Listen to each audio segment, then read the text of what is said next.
Welcome to the Nerd Party.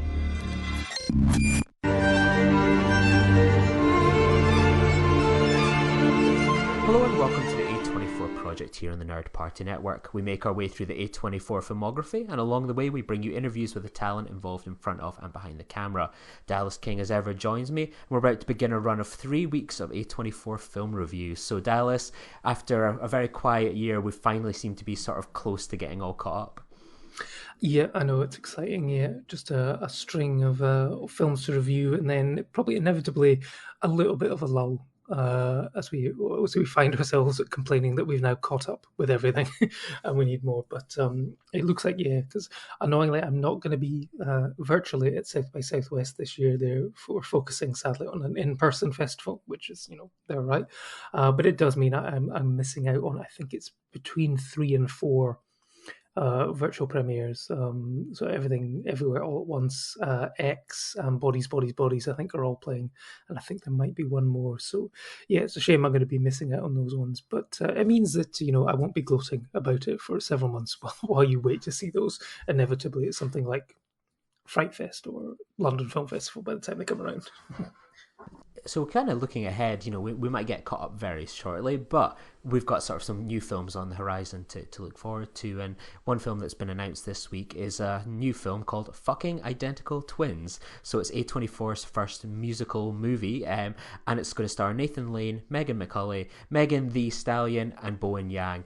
And Variety reports that comedians Aaron Jackson and Josh Sharp will adapt this new film, and it's going to be based on The Parent Trap, of all things, from the two-man stage show. The two will also star sort of as the aforementioned twins. So, I wasn't too fussed at this point until I sort of read that it was going to be directed by Borat and Curb Your Enthusiasm regular director Larry Charles. So slightly different, but very close to the plot that I think we all think of when we think of Parent Trap, probably with Lindsay Lohan. And the film follows two businessmen competitors who realise they're identical twin brothers, and in an attempt to reunite their divorced parents, they decide to switch places in the hopes of becoming a family again. So Dallas, are you looking forward to an A24 musical? Yes, I think it's possibly potentially long overdue. Yeah, I mean they've managed to go into pretty much every other genre, so it does seem that it does seem like, why haven't they done one before? Hopefully they've been waiting for the right material. So I mean, a musical with Nathan Lane in it, always a plus. So yeah, no, interested to see how this one goes, and will there be an obligatory Lindsay Lohan cameo? I guess we'll have to hope so. Yeah, who would have predicted that the A24 world would have opened up into sort of like the Parent Trap cinematic universe? It's the Disney crossover that we never saw coming. Absolutely, it's because A24 is certainly one of the few properties that Disney have not bought yet. Anyway. So before we get to The Souvenir Part 2 in a few weeks and Red Rocket, we turn our attention to Josephine Decker's The Sky is Everywhere. So the last time we reviewed a movie on this podcast, it was The Tragedy of Macbeth, and we felt like we were the perfect representation for that as two Scots. But in this episode, as someone that's about to turn 35 shortly, and sorry Dallas, someone who's in their 40s, we review an adaptation of the 2010 young adult book of the same name. So Lennie is a teen musical prodigy grieving the death of her sister when she finds herself caught between a new guy at school and her sister's devastated boyfriend. Through her vivid imagination and conflicted heart, Lennie navigates first love and first loss. This film was one of the latest A24 and Apple TV Plus releases. So before we dive into the film, you work in the world of books, Dallas. How familiar were you with sort of this book? And in addition, were you sort of a fan of Josephine Decker? I have to admit that I had not heard of this book before. It had clearly started, right?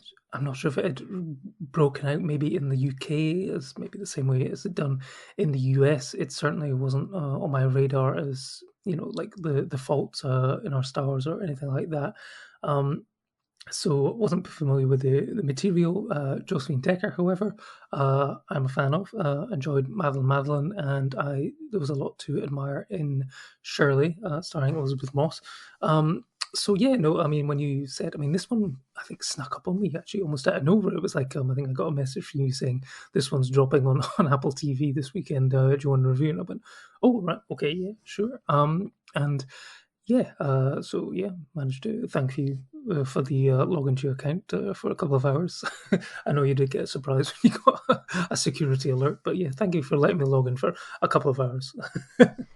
Yeah, I also wasn't sort of familiar at all with the book. I'd never even heard of it. You know, as you say, there's certain kind of young adult books that kind of break into the mainstream, but this was just one I was completely unfamiliar with. But you know, I've really enjoyed some of Josephine Decker's films in the past few years. Shirley, I didn't like as much as some people, but I thought had some fantastic performances. But I loved Madeline's Madeline, which while not a young adult film, was very much focused on sort of young characters, and I thought it was a particular standout. So, I had some kind of hype kind of going into this film. A new Josephine Decker film, and would it be more sort of Madeline's Madeline than Shirley for me was kind of my hope. But what was your expectations and going in, and then what was sort of your reaction after those 2 hours in my Apple TV Plus account?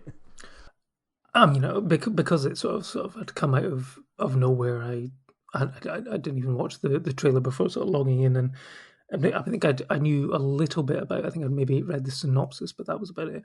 And it has to be said that if I was unaware before watching the film that this was based on a young adult novel, it was clear from watching it that this was based on a young adult novel.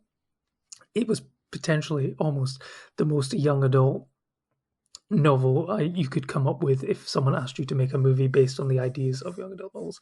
This girl who's in her head a lot of the time. She's dealing with tragedy. There's love. There's heartbreak. There's a crisis of confidence. It's got basically every sort of single potential trauma or crisis that a young girl can go through in her teens all at once, it seems. And yeah, it was a film which I have to say I did not enjoy. I felt completely disengaged with. Actually, it was just like I could just almost sort of see the joins in how the story was being plotted together. You could kind of see where it was going to go from the moment that that all the characters are introduced. It was I mean, even it's based on a novel, but it still managed to hit every single beat of what one of these sort of teen romance sort of films would go as well. There were some interesting elements to it. I think the moments where it sort of went into their heads, particularly the two main characters who had this bond over music and how they experienced that together. There was visual flourishes which I liked. I think the source material itself was just so cloyingly obvious that I just didn't buy into it at all, sadly. Yeah, I think we were in a sort of a group chat, and I kind of watched this one after it sort of had dropped on a Friday a few weeks ago, where I thought, you know what, I've kind of got a quiet morning at work, I'll just kind of put it on. And I think my review, because I knew a couple of people had sort of seen it, but they were embargoed, and they were like, oh, Lee, what did you think? And my response was, I liked it until I didn't like it. I kind of come back to sort of A24's mission statement, which is kind of like presenting things from a unique point of view. And, for the first maybe like 25 minutes, 30 minutes, I felt like it was trying to subvert the expectations and avoid the cliches of sort of this, young woman that's sort of competing for the attention of the wrong boy, and the dream boat being sort of out of reach. But actually it could be, this lovely, sensitive other guy is actually who should really be with, and all the trappings that come with the sort of a love triangle, and focusing on sort of the teenage grief about sort of her lost, sister. And I thought, okay, this is interesting, because, I could sort of see that unique point of view kind of coming in. And then I didn't like it, because then it sort of gives into all these kind of cliches where, it's silly things where, she's hanging out with the wrong guy, who's sort of her like dead sister's boyfriend, and they share a kiss, and then she finds out, like, a couple of days later that her sister was actually pregnant with his kid, and then the good guy actually sees her having a little tender moment as they kind of share this news, and there's a huge misunderstanding. And I was like, this is really young adult kind of territory, and it just sort of like strayed away from what I would consider, an A24 film. And an A24 film, in my eyes, is something completely broad and, can be so diverse. But this kind of fell short in my eyes. And yeah, just that moment itself was just like, yeah, this is not the film for me, which is completely fair as a 35-year-old. But, no amount of sort of trickery from Josephine Decker was really going to elevate it for me, I think. Yeah, no, I mean, it's those moments which you talk about. Yeah, that's the kind of stuff that really was sort of annoyed me. Because I think by the time that the new boyfriend sort of witnesses this moment between her and the ex, it sort of turns out to, um, I think it's about the third or fourth time they've had one of these, accidental tender moments and stuff like that. It's like, I mean, come on. I mean, if it had just been once, fair enough. But the fact that they keep doing these things and then saying, "Oh no, we should not do this," it's wrong and stuff like that. But then keep doing it. It's like, I mean, come on. And also the fact that he reveals like 2/3 of the way through that the sister was actually pregnant. At one point, it's like, oh, we were actually going to get married, and then it's like, oh yeah, she also happened to be pregnant, and it's like the sister didn't know that. I mean, I'm pretty sure that her gran must have known, because surely that would have been sort of come up in like an autopsy or something like that. That just wouldn't have been news to the ex-boyfriend, surely, which means maybe her gran was keeping it from her, but it never sort of came up again. It felt weird that they wouldn't have had an argument about that, given that they argued about pretty much everything else, especially cutting her magical roses. Was that a subplot in there, or missed something about these magical roses? And I mean, maybe I was just so disengaged with the film that I just completely missed this subplot about the dead sister was sort of magically making notes and leaves appear in a forest for this guy to get so he could write music to. And I was like, what? It's like, yeah, it's like clearly, the subtext of that was so subtextual that I completely glossed over it, or I was really that disengaged that I was missing some glaringly obvious moments. Yeah, there was certainly the kind of the grandmother and Jason Segel as the kind of the uncle. They were a little too zany that it almost falls into annoying. I think was it Jason Segel's character had this thing called it was like the honesty van, and he was trying to resurrect kind of little creatures and so on, and it was just sort of like when you kind of throw in the visuals and these bright colors, it just felt like really sickly, and it was just kind of just didn't sit right, especially when you've got this potentially interesting kind of plot about grief. This young woman has lost her sister and has just recently sort of lost her kind of mother as well. I think they both died of some kind of aneurysm or something like that. It's kind of implied it might be a hereditary style thing, and yeah, you kind of think there's something here. There's a potentially darker story or something of interest to kind of do. So it kind of misses that point, but on kind of the positive side, I thought Grace Kaufman in the lead role, I thought she came across incredibly well. It almost reminded me of another movie about a sort of 17-year-old, and that was like The Edge of 17. Where no one was really sort of aware of sort of Haley Lou Richardson and Haley Steinfeld really at the time, but you watch that movie, you kind of. I mean, it's certainly a much better movie, it has to be said, but you kind of got star quality from them quite early on in that movie, and sort of they've gone on to have great careers, and I really suspect kind of Kaufman is on her way to that as well, because I think this film, despite its flaws, I think she's really good in it, and she certainly does her best with the material, and she just has that kind of look that I think people are looking to kind of get in films these days. Yeah, I mean, she does the best that she can with the material that it is. I mean, she certainly rises to the occasion on the moments such as like the big fight with the grandmother at the end and stuff like that. And so, I mean, she's completely believable as a character. It's just it's too generic a sort of plot and material in order to she does the best to elevate it with what she can, but there's only so much you can do. I mean, there was certain sort of plot elements. I mean, there's sort of so much going on here almost with, she's got the relationship with her sister's ex-boyfriend, there's the relationship with her uncle, there's her gran, there's the new boyfriend. But I almost wish there'd been more time spent on almost like the central thing of her, her music is her life. And then, following the death of her sister, she finds that she can't play. And then that bit, he writes a song for her, but there's not enough moment, I think, spent on her pursuit of being able to find that again. It's just almost like as an afterthought towards the end. It's like, oh yeah, it's back. It's like, oh, I'm going to go get first chair again and stuff like that. I mean, maybe it's credit to them that they didn't go down the even more generic route of you seeing her have another show off down at the end where she regains her place, and then it's like, a postscript, she went and attended Juilliard that summer and stuff like that. So, I mean, I guess there is that way, but it's just, I almost think if there'd been more spent on that, I think there was just too many things going, which, fair enough, you can do in a novel. You've got a lot more time to explore all these different things. It's just when you're in this sort of like 1 hour, sort of 50-minute long film, you do need to streamline it, and I think that it wasn't streamlined enough, and therefore it was not to the benefit of the story overall and the character overall. Yeah, I did like to an extent sort of about this kind of character almost kind of coming out. Sort of you get the impression that their sister is this much more kind of bigger kind of figure. She's the outgoing one. She's this dramatic theater kid. And sort of Lennie is just sort of very much kind of there, happy to sort of be there. You even see it when she sort of does that sort of like, showdown sort of with the kind of the musical class that you kind of touched on there. That's kind of interesting enough to see.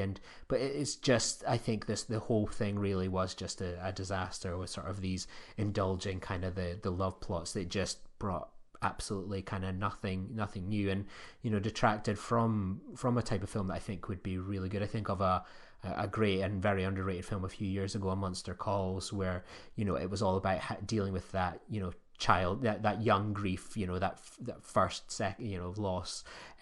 Obviously she's already lost her mother, but I think that films like that are really important and can create kind of those conversations. And I think maybe having a character that's a teenager dealing with something like that would find a really kind of big audience potentially. It would be quite universal and something that would create a lot of conversations, whereas this just becomes one of many other sort of young adult kind of movies. The only surprise is that one of the characters isn't dying through the movie with cancer. Yeah, no, I mean it's the kind of thing which you go onto Wikipedia afterwards expecting to find it had been written by John Green, but it wasn't. But I mean, this one, it's certainly. I mean, I remember watching The Fault in Our Stars. I think it was an unlimited preview, and it was like one of the busiest I'd seen, and the amount of audible wailing and sobbing by teenage girls at this movie, it was just like, I was like, oh my god, what the hell is this? I mean, that was clearly a book that had resonated with a lot of people, and the film clearly did its job. This one, I mean, I guess because part of it being on the Apple TV deal means it probably won't get a theatrical release, but I still couldn't see this one having that kind of emotional impact with the intended audience as some of the other sort of adaptations that we've seen of this type of material anyway. Yeah, and that's something I think is going to be a potential problem for this film. I mean, I always think like the A24 Twitter feed is always a great example of, is a film going to be a bit of a breakout? There's some films that they release that just, maybe they just get this small amount of sort of like kind of traction, or sometimes even no tweets at all.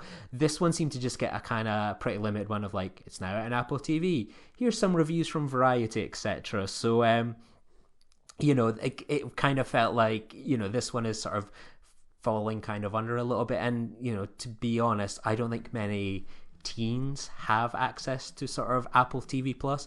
I suspect a lot of teens and in their audience are getting like new iPhones, MacBooks for going to university, etc. And you often get that sort of 3-month, freebie with Apple TV Plus, which I'm pretty sure has kind of been most of my kind of how I've watched a lot of the Apple TV stuff. I mean, I got a new iPhone recently. I got a new Apple TV box recently, and I got 3 months free with that, which timed in perfectly for watching this film. But I just don't think that audience is probably a big demographic, if at all, on Apple TV Plus. And, an audience that would maybe like this film or find it on Netflix aren't really going to find this one, I think. Yeah, no, Apple TV seems definitely to be more of the sort of grown-up audience, because I think when it launched, was it last couple of years ago or something? I remember it was like the Tom Hanks film was it Greyhound or something like that, the one on the ship and stuff like that. And like you say, we've had Macbeth and stuff like that, so it does seem a slightly skewed to more slightly older audience to do this. Obviously, it's not the likes of your Netflix or Primes or Disney Pluses, so it might struggle to do that. Also, I mean, I can't even remember seeing those tweets about it, and I've got the A24 Twitter account on notifications, so I get an alert every time they post a tweet, and I can't remember everything about it. I think that's why I was so surprised when you said that this one was dropping, like on the Friday, and I was like, oh right, okay. I guess we should watch it. We watch everything, but yeah, it's certainly not going to be one of the more memorable ones, and it's even it's interesting that that one even got an Apple deal when something like Under the Silver Lake didn't even get a streaming deal. But that's a film which I'm definitely determined this year to try and get more people to watch. This one, I won't be championing it so hard. I'm curious to get your take on this. Like, this feels like the first outright sort of A24 young adult film. I mean, you could argue that Barely Lethal falls into that category, but that type of movie does come sometimes with an older audience who enjoys sort of a spy movie, and what, like, was watching whatever Sam Jackson kind of does. But this feels like the first outright movie aimed at an audience that you might not also get wanting to watch a First Cow or perhaps a Midsummer, I think, which is, it makes it quite an interesting one in their category, sort of their catalogue at this point. Yeah, I mean, I could potentially see an argument that Ladybird could potentially be a Ladybird. Obviously, it was done by someone sort of looking back on their own childhood, so maybe a slightly different one. But this is certainly a world away from their other young adult, more emphasis on the adult side, say like Euphoria, which we've all been watching, which definitely shows a different side of teens in school dealing with problems. So yeah, no, I think it's a new avenue for A24. It's going to be difficult to see how successful, how they can look at the metrics of it being on Apple's TV, and to see how much they put towards building that audience in the future. Because I mean, it's certainly doubling down on the sort of the teen sort of horror side of things with sort of X and bodies coming up. So yeah, it's interesting to see. I mean, they've had some misfires in the past, but it certainly hasn't stopped them, trying to swing for the fences. But I think that, yeah, it'll be interesting to see how this one plays out and how much stock they put into building that kind of audience in the future. It feels like we should kind of touch on as well sort of Josephine Decker. I mean, anyone that's watched her kind of previous work, I think if you have a movie account, you're probably very familiar with her. But she has sort of a very unique style and brings that to this film. Do you think it kind of helped elevate this kind of cliched young adult story in any respect, or is it something that just ultimately, the story kind of drags it down? Because when you kind of look at what she does here, you've got some of the traits that we'd associate with like quality indie movies at times. You've got narration, there's like really wonderful kind of swirling and dancing sort of rotating camera work that wouldn't look out of place in something like La La Land. You even have like a paper mache section, you have some interesting uses of CGI and a full orchestral score with some French kind of tunes. Was ultimately that for nothing potentially? I think I would be honest to say that overall, yes, it was not for nothing, but I think there were some interesting visual flourishes and the way that some of the elements of the story were adapted, but I just don't think there was enough of a stamp on this I mean, if you'd said, if I'd seen this film blind and then someone had asked me to tell you who the director was, I wouldn't have seen enough from this to be able to identify who it was out of from their previous filmography. I mean, certainly a lot of similar sort of character traits from the sort of crossover potentially, but from a visual style, no, it just wasn't enough, and yeah, it didn't elevate or soar as much. Although there was one other film which weirdly I was thinking of towards the end. I thought the film was going to maybe take us a really sort of weird tragic turn at the end.